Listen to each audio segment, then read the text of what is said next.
عزیزان محترم اور معزز پڑھنے والوں کو السلام علیکم۔ عزیزان محترم، جیسا کہ آپ جانتے ہیں کہ ہم روزانہ سبق آموز اور اسلامی واقعات کی ویڈیو بناتے ہیں، تو اگر آپ چینل پر نئے ہیں تو ہمارے چینل کو سبسکرائب کریں اور بیل آئیکن کو کلک کر دیں تاکہ ہر نئے آنے والی ویڈیو آپ تک بآسانی پہنچ سکے۔ تو دوستو، آج کی تحریر میں جو میں آپ کو بتانے جا رہا ہوں یہ ایک دلچسپ اور سبق آموز تحریر ہے، جس سے آپ کو یہ معلوم ہو جائے گا کہ زندگی میں کوئی بھی چیز بیکار نہیں ہوتی۔ تو آج کی تحریر میں آپ کو یہ بتانے آیا ہوں جو ہنر آپ نے سیکھا ہے وہ بیکار نہیں ہوتا، اور اس کا ایک وقت ہوتا ہے جس پر کوئی اہمیت نہیں ہوتی۔ تو چلتے ہیں اور تحریر کا آغاز کرتے ہیں۔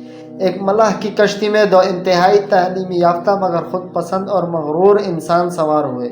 ان میں سے ایک اپنے وقت کا معروفی فلسفی تھا اور دوسرا مشہور ریاضی دان۔ سمندر دوران سفر فلسفی نے ریاضی دان پر دھاکہ دبانے کے لیے ملاح کو مخاطب کر کے پوچھا، کیا تمہیں فلسفہ آتا ہے؟ ملاح نے منانیت سے جواب دیا، نہیں محترم۔ فلسفہ نے کہکے لگایا اور کہا، پھر سمجھو تم نے فلسفہ نہ سیکھ کر اپنی 85% زندگی ضائع کر دی۔ کچھ دیر کشتی میں خاموشی رہی۔ اب ریاضی دان نے فلسفہ کو نیچے دکھانے کی ٹانی اور ملاح کو وابستہ مخاطب کیا، کہا، تمہیں ریاضی آتی ہے؟ ملاح نے بے بسی سے نفی میں گردن ہلائی اور کہا، نہیں صاحب۔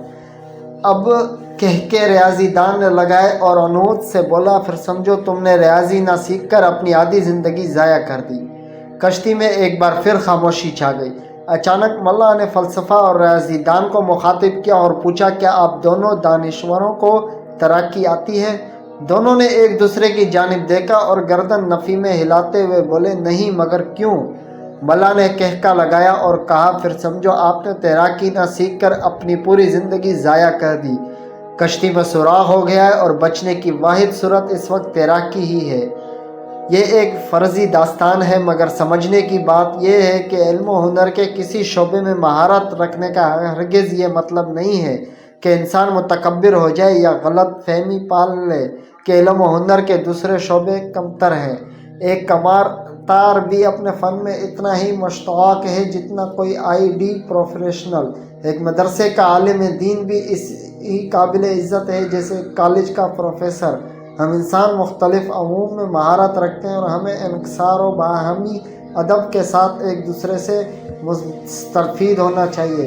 سائنس کے شعبے انسانیت کے لیے فی الالقاب تکریم کے حاصل ہیں، مگر اس سے ہرگز یہ مراد نہیں لینی چاہیے کہ سائنسدان کسی فلسفی شاعر یا منصور سے زیادہ ذہین ہوتے ہیں۔